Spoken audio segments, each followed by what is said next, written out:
for given variables. So here we have E equals 1/2 mv squared. This looks like a physics formula. I'm not sure exactly which one. Yeah, it looks a lot like E equals mc squared, right? So it's probably something to do with energy. But at any rate, if we want to isolate for m, that means that this m right here needs to be treated as a variable, and we're effectively pretending that all the other variables are actually constants, or essentially numbers. So we're going to try to isolate the m. So of course with that 1/2 as a first stage here, I think we're going to multiply both sides by 2. So multiply by 2, multiply by 2, because now we'll have 2e. The 1/2 and the 2 will cancel out nicely, leaving mv squared. Oh yeah, that's a lot prettier. Now if we're trying to isolate m, all we need to do is divide off the v squared that we don't want. So what do we have on the left now? 2e over v squared. And on the right, after the v squareds cancel, we're left with m. And that's what we were trying to isolate. So m equals 2e over v squared.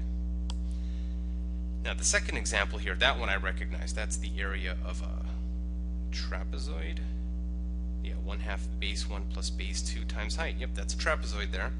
So just like the example above, we're still going to try to get rid of that 1/2 by multiplying by 2.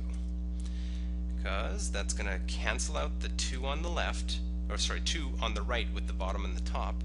We end up getting 2a equals b1 plus b2 multiplied by h. Now we wanted to isolate the h that's right here, so we're going to divide by this parenthetical piece here of b1 plus b2. b1 plus b2. So what does this yield? Well, our final answer is going to be 2a over b1 plus b2, and of course that was equal to h. And that was the whole goal, was to try to get h by itself, and so we've done that. Pause the video and see if you can do this one on your own. L equals b plus c plus d over x, and see if you can solve for the variable d. Okay, assuming you took a shot and tried to do this on your own, now we don't have that 1/2, so I'm not going to be multiplying by 2 this time. I'm going to choose to multiply by x. So on the left hand side I would have an xl, and on the right hand side the x's cancel and leave me with a b plus a c plus a d.